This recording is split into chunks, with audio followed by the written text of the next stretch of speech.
Welcome back to the AB Scout Project. I'm Krieger. This is Off Bravo, and today we've got the Mandalorian slash N1 fighter, and it looks pretty good. I mean, there's a lot of kibble sticking off just because they didn't know where to put it. I mean, I would have made these removable if it was me, but yeah. Go ahead and spin them around here so you can see what's going on. Like I said, he's got that wing kibble on the front. They did some pretty good job filling in the back. So got this not filled, but otherwise it's not too bad. They did put the covers for the hands, so overall not bad. The only complaint I have is that this chest really doesn't secure to anything, so it's just floppy and loose the whole time. Like, yeah, there's just nothing to catch, so it's just do this all day. Anyway, articulation, head's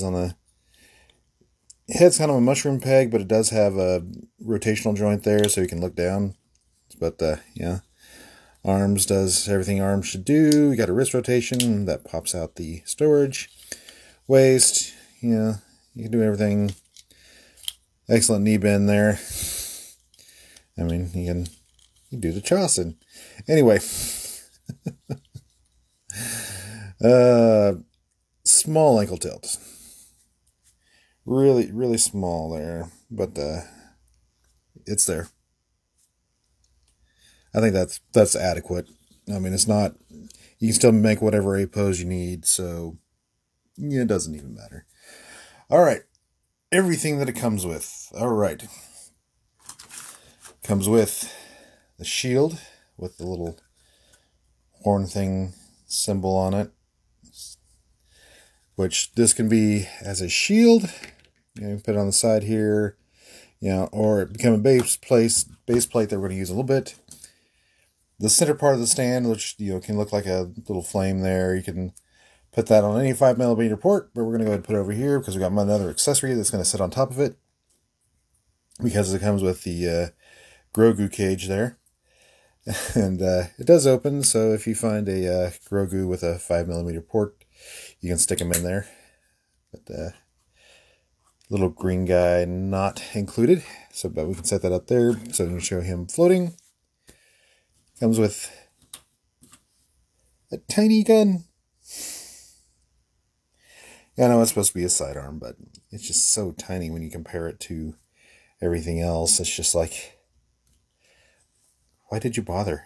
I mean, it's the noisy cricket. That's what it is. It's yeah. But you can take the noisy cricket, and he's got a holster on his hip here, which should do a little bit of work. There you go. Let's see. They'll fit on his hip there, so that's cool. Get that chest piece. All right. Next thing comes with this guy. That's supposed to be like some sort of needler gun, I guess, but it's really just the tail end of the spacecraft. Put that there. And you got here his cape, and this will fold around here, which I'll show later. But you can take that. It's got a little square peg there into the square hole in the back. And he has his cape. And then, yep, that kind of makes him a little back heavy there. That chest piece. Okay, there you go. Stand. Then he comes with a crap load of blast effects. Two of the engine flares here. I'll show where these go in the vehicle mode. But I do like that, yes, they can be the engine flares, but you can also have explosion effects. So I think that's pretty cool that we actually got some blast effects that are big enough to be explosion effects. And as far as I can tell, all of these are actually, these tiny ones might be reused, because he comes with one small. Let's see that.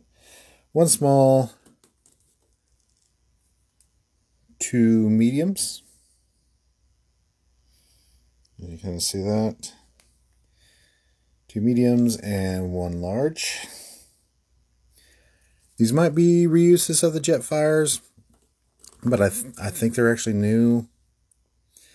but they are only the 3mm pegs, so even if you have 5mm holes you can't stick them in, you can only stick them on 3mm pegs, like his little needler gun over here. So, yeah. Yep, so that's everything he comes with. It's pretty cool that you got all the blast effects with him and actually get new molds of the blast effects. But yeah, that's about it. Let's look at the Starship mode. And here we got the Mandalorian in his N1 fighter mode, and I'll admit that I stopped watching The Mandalorian before he got this, but this is kind of dumb that they're going across country in essentially a F-16 fighter that you live in for months between planets, which is kind of ridiculous. The Razor Crest made a lot more sense. This is just kind of dumb to be a living thing. It's like living out of a, like I said, living out an F-16 going across country. But yeah, anyway, moving Alpha out of this way for a second, you see, looks like from the top there, has the little pod that opens up for Grogu back there. And this is about the best arrangement I found for putting all the pieces together. So putting all the short fire burst up there, the long one off the gun that I just stuck on the side because the hole in the bottom is occupied by the stand. The burst on the back, those fit right there just fine. I don't think that's supposed to go there, but it fits, so that's where I put it. And then, of course, the shield and his cape become the stand with the extra armature down there. So it's really cool how I actually utilized all the pieces to get there. But yeah, there you go. Not a whole lot to say about it. Bring in, just because I have them on hand, put in Sideburn up here. Just you can kind of see the size compared to like a deluxe car. Yeah. Yeah, not a whole lot to say about it. Let's go ahead and wrap this up. Yeah, I did forget to do my size compare. So here he is next to SS-86 Springer, and you can see that he's a Voyager size. So he fits right in with everything on the shelf. So, yeah. All right, as far as being G1 IDW, of course it's not. It's Star Wars. So it goes in on the shelf with the rest of the... And that cape just makes it really back heavy. Yeah, quick note from the edit bay. I did figure out why it was falling over so much. Put that back in. That the peg, the attachment peg, actually does fold in, and that helps the stability a lot. So, yeah, it was just a small transformation thing that I missed, but now it's more stable. Doesn't fix the chest, though. All right, back to the video. It just goes in with the rest of the crossovers that... With the rest of the crossover shelf, yeah, really not a whole lot to say about it. It's neat. I mean, we got a whole Star Wars crossover line before, so this is kind of a return to that with a little bit better engineering, a little bit better pieces that won't just fall off. But some vestigial stuff like the chest that doesn't peg in. Anyway. Thank you for joining us today on the AB Scale Project. Please like, share, subscribe, leave a comment, ring that bell, and I'll see y'all later.